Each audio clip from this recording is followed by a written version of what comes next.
掌声有请，有请。男嘉宾武先生，49岁，来自长沙，驾校教练；女嘉宾林女士，37岁，来自长沙，个体。来，有请，有请两位，有请。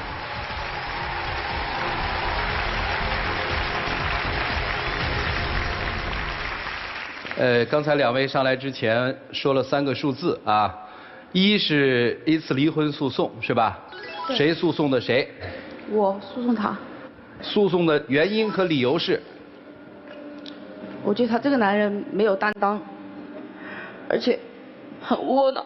好，你能给我们讲1、2件事，让老师清晰的理解一下什么叫没有担当和窝囊，好不好？其实我们在相恋的时候，我觉得还好，就是婚后吧，我们经常吵。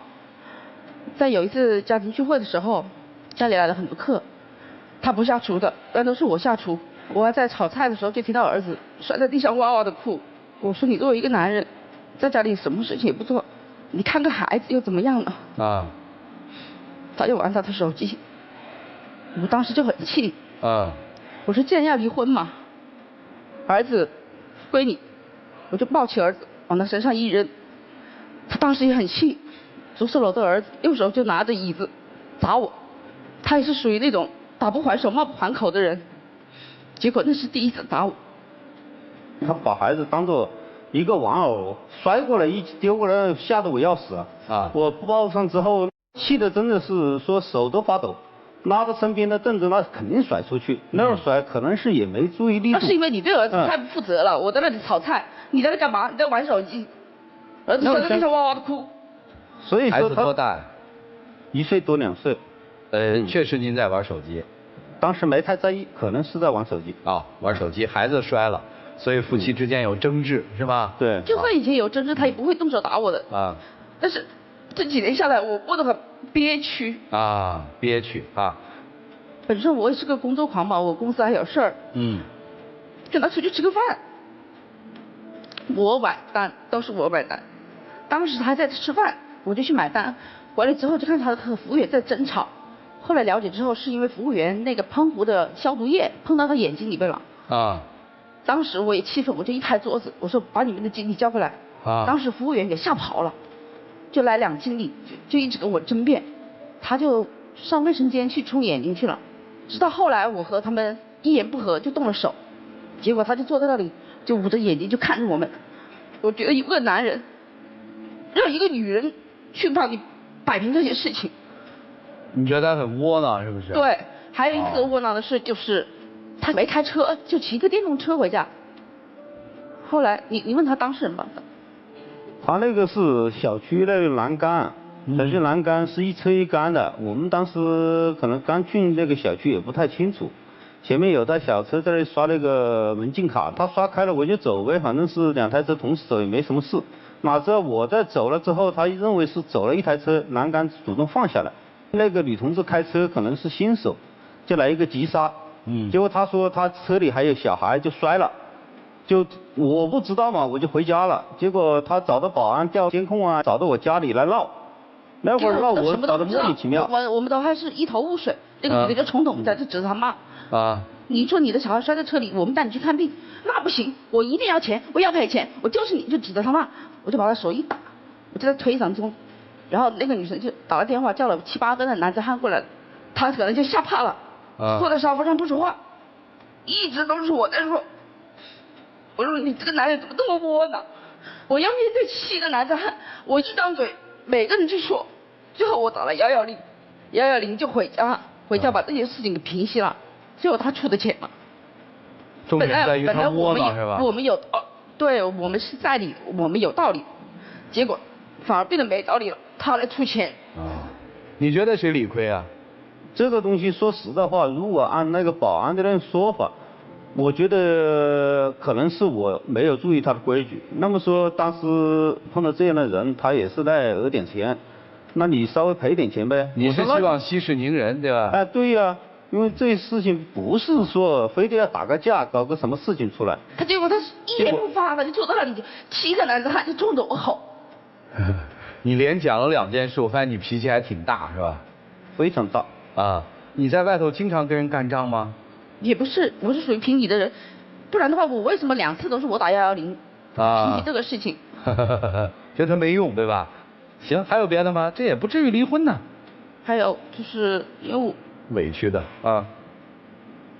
我和他没有办婚礼，我也不希望有一个什么很隆重的婚礼啊。但是婚后什么都是我在付出，他这人很抠门，跟我办事吧啊，你得出油钱，我看我的车，让他做司机，我得出油钱，我得出车号，我还得给他付钱。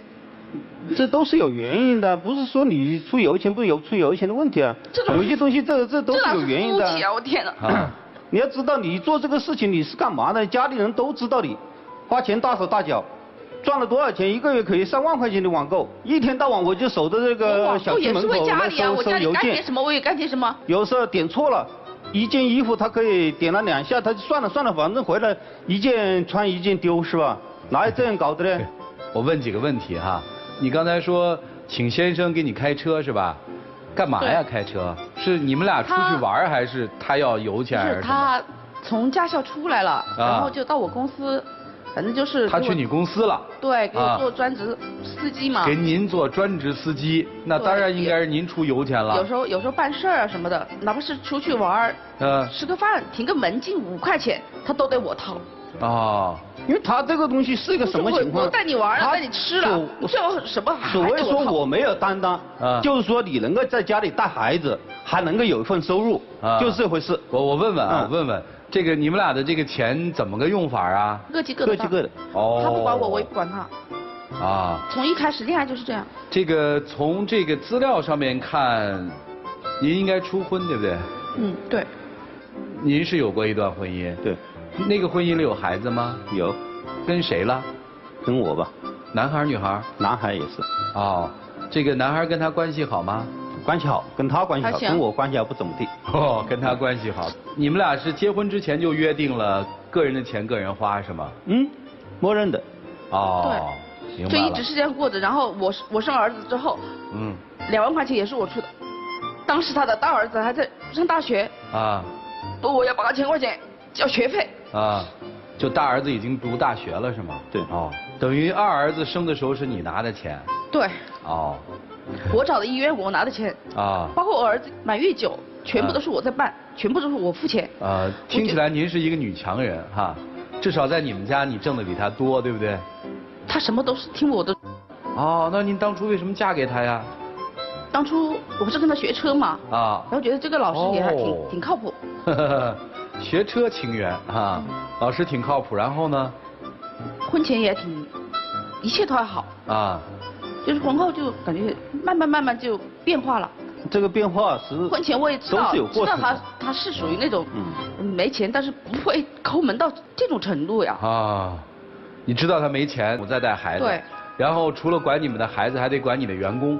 员工也是偶尔嘛，因为我的助手都挺勤快的，他们在家也做家务，也炒菜。您开什么公司啊？传媒公司。助手我也没让他们住外边，他们也得花钱啊，住我家可能。那说白了，不就你助手就住在你们家吗？是啊。就你公司有4个员工还住在你们家。住呀，这个，这住到外面去了等于是。为啥呀？你们俩还不一起住？没办法。他要么就吵啊，反正就是。不是你搬出去就你们俩分居有多久了？半年吧。哦。他觉得在我员工面前没面子嘛。哦。在家里吵。您还想离吗？他要是有点改变，可能还会。你想让他改什么呢？你至少得回到从前吧。啊。从前他是个什么样的男人？你给我们形容一下。啊。从前对我也还挺关心的，甚至关心胜过他的大儿子。哦，那为什么4年之后他不再关心你，甚至向你动手呢？他就觉得我脾气越来越躁了。啊。他说你在公司对员工都那么好，一个个都像自己的儿子一样，本身员工也是90后嘛，他们就该带嘛，就不是该动怒，都是引导嘛。啊。你比我大12岁，你还要我来引导吗？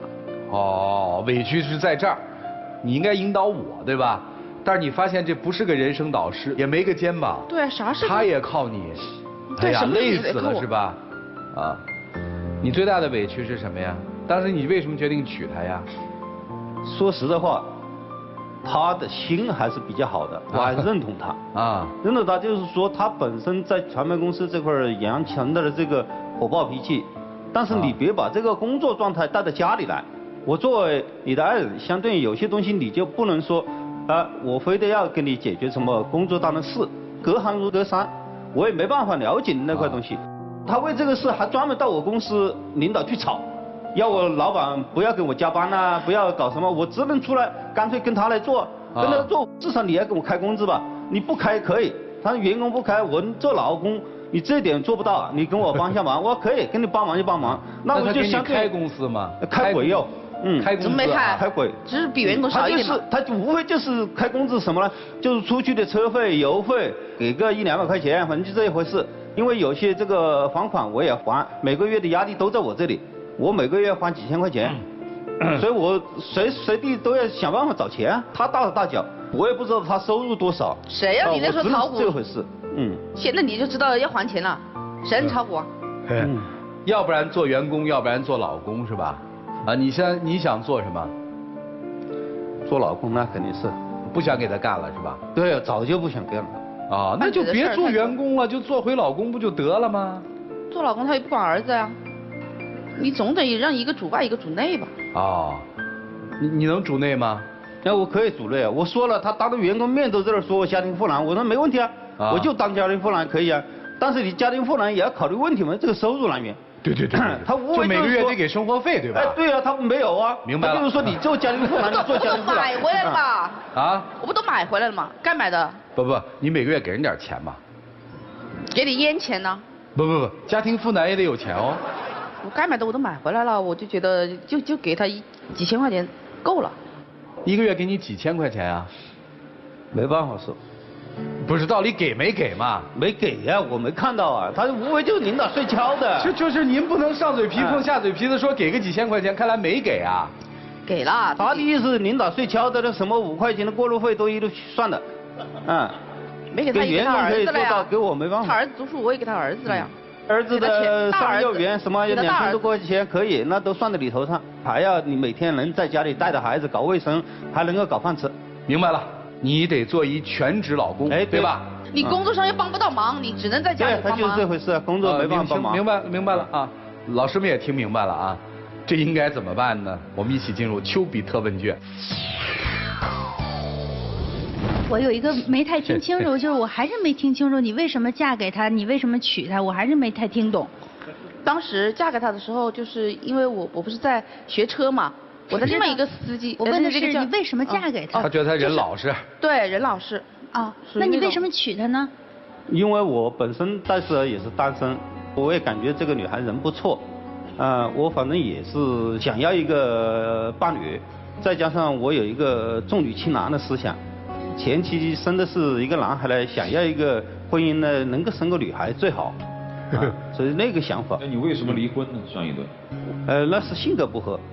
前妻是跟他一样的性格吗？2个性格，2重性格。哪种性格？前妻？按他的搞法就是懦弱一点，我前妻离婚是离婚，但是还是交朋友，甚至与前岳母娘那块都是交朋友。他还去过，跟前妻一起玩，跟岳母娘一起家里去吃，都去玩过。所以他为这个事也是来跟我闹。他说你离个婚呢，还跟前面勾勾搭搭，我说不存在，有一个共同的小孩在那里。好吧，这位先生。其实你娶她的动机，给我的感觉就是这个女孩子看起来像能会生女孩的，好像就这么一个。那您既然敢娶一个比自己小12岁的事业有成的这样的一个年轻姑娘的话，那您就得承受她背后所带来的一切，比如说娇气啊、矫情啊、完美主义啊。因为33岁才初婚，那肯定是对婚姻寄予了很多美好的期待的。对。所以您不能说。又吃着甘着甜，又觉得甘着扎嘴，对吧？另外，您刚才谈到关于前妻的问题的话，让我感觉你们2个人都处在一种极其边界不清晰、角色定位不清晰的状态。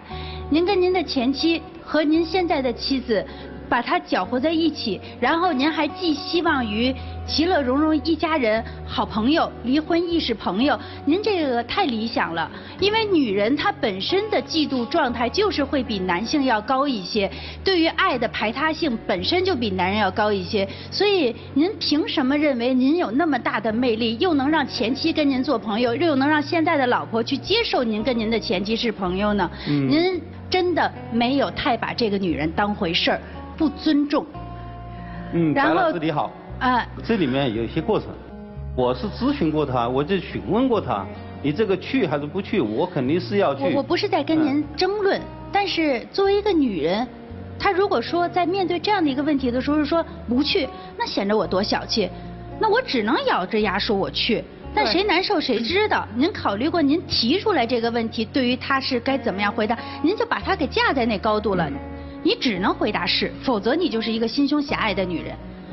然后对于这位女士，我刚才也说了，边界不清，角色不清，助理住在家里，你也没有尊重，在你的王国里面，你就是把自己的需求凌驾在所有的需求之上，把自己的情绪情感凌驾在所有的需求之上。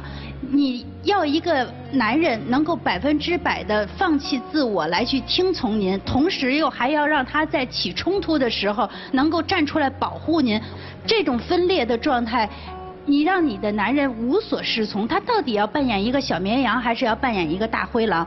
您到底要什么？您自个儿想明白了，要不然的话，他永远无法追随您如此多变的需要。谢谢。好，谢谢白老师。来，曲总。当时你看上你的丈夫哈，就是因为他老实，对吧？老师，对。对。打不还手，骂不还口吗？对。所有你想的，你认为现在不能容忍的，还都是反映出他老实。对啊。他没有变啊。你为什么要跟人离婚呢？你知道你最大的问题是什么？心里最大的问题是什么？你很委屈。很憋屈。你很憋屈。其实委屈我受的太多了。但都是你自找的。父母反对，不同意你们俩在一起，你为什么要这么义无反顾的在一起呢？因为他老实。第二，没有婚礼，因为要在乎他的感受，他不同意，对吧？是不是你自己愿意的？是，也尊重他嘛。你尊重他？亏你说出你还要尊重他。结婚之后哪件事尊重他？你把他当什么？你把他当老公啊，还是当助理啊？还是当免费的司机啊？我觉得他太没用了，太窝囊了，所以我才把他靠到身边。人家自己活得好好的，人家驾校很专业吧，人教练做的。你去到人家公司吵，让人家辞职跟着你干，结果呢1分钱没有。管你要点报销的油钱呀，然后过路费啊、停车费啊，你还把它算入他的工资。在家里呢，你要把员工外人请到家里来，好吗？你这家庭太乱了，里外不分呐。所以给你的建议就是，既然找一老实人，那可能在外面他有时候表现的窝囊，但是在你看来是窝囊，在人家看来或在我们看来，人家是讲理的。你所谓他窝囊那2件事儿，如果不是你不问青红皂白冲出来去捣乱的话，这2件事可能都会得到很合理的解决。把事情闹大，造成不可收拾后果，都是因为你。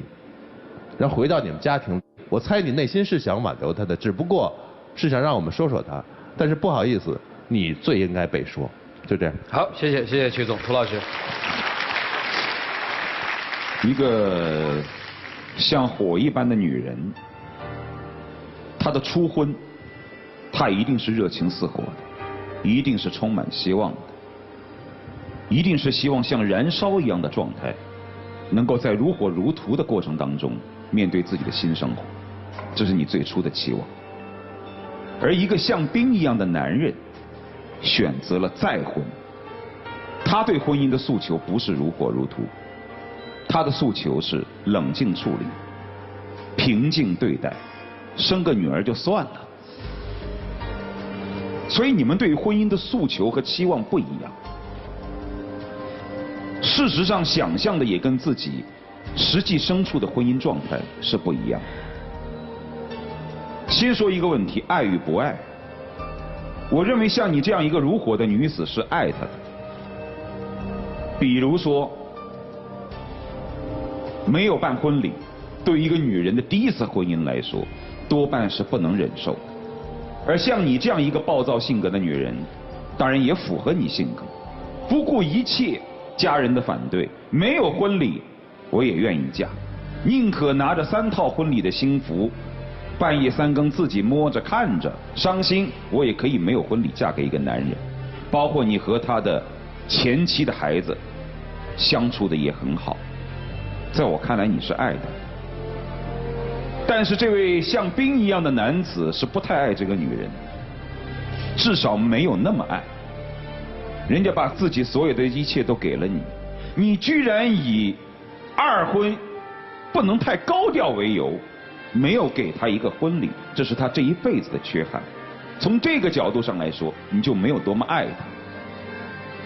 第二，虽然你所讲的他很窝囊的那2次，确实是你性格太过于冲动，把事情闹大，但是从男方的态度而言，你也没有多爱他。虽然他无理取闹，他性格太冲，导致到事情发展到不可收拾，但你作为他的丈夫，作为他的男人，作为比他大12岁的一个中年人，你应该出面保护他，或者是处理这件事情。这是作为一个男人、一个丈夫应该做的，你没有做，你甚至没有那种本能去挡在他前面。我认为你没有多爱他。谈完了爱与不爱，我们谈相处。你们每个人都过高的估计了自己的能力。这个像火一样的女子以为我的热情可以化了你，至少在婚后。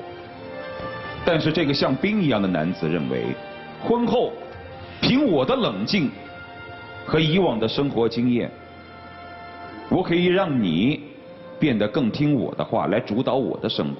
但是事实上，你们都想错。如果用火去烤冰，其结果不是融化，是开裂，冰马上会蹦开。现在就蹦开了。你那是大火，你要用小火慢慢去烤它，它能化。你噌的一下，马上火就上来，你可不把它烤裂了吗？再说了，你确确实实有点太里外不分了。没有助理住在家里的，在这样的情况之下，你何尝考虑过一个曾经结过1次婚、人到中年49岁的一个男人，天天看着4个助理伺候你，他内心作何感受？而且他也是你其中1个助理之一，而且是最没用的助理，而且连报销费有的时候都没有。你让他觉得自己是你处于什么样的地位？你让他怎么面对自己的人生？他会认为自己的婚姻一次不如。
的这个小时工的阿姨是多少钱？3000。8000，行吧，3000打个折，7000，你1个月给她7000块钱，这7000块钱是她的工钱，我相信他以后陪你出去，还要过路费不？谢谢，不用了。你看看，哎，人家有这个潜质，看见没有？是不是给钱就开个玩笑嘛？其实没什么嘛，家用夫妻应该透明的嘛。你好歹有一个边界嘛，老师们老说边界边界，听明白了啊？听明白了。以后别老拍桌子，来，一起进入黄金60秒。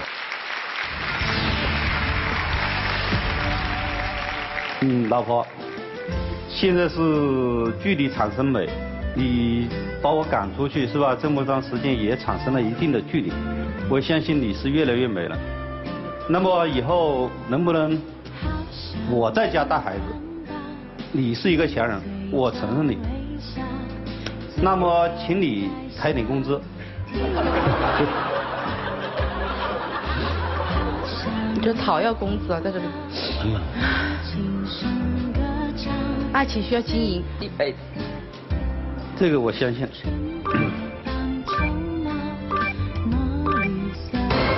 好，时间到啊，回吧，给人开工资啊！谢谢两位，请回啊！谢谢各位，请回，请回，请回，谢谢啊！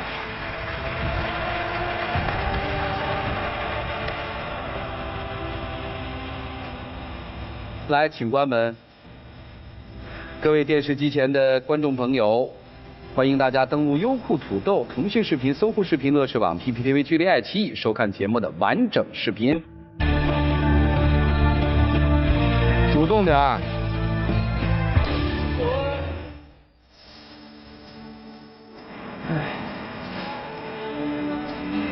老婆辛苦。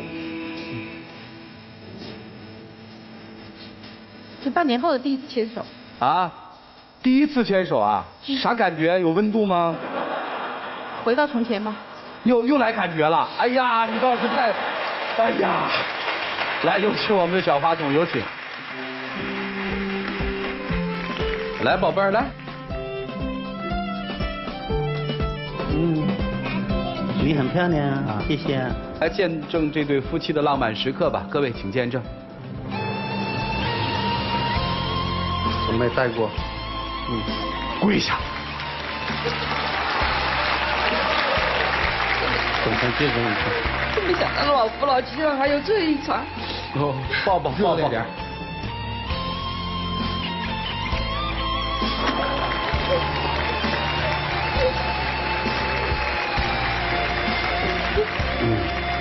大哥，亲一个。就是这样的。哎，这个需要亲一个。亲一个，大哥。哎呦，哦呦。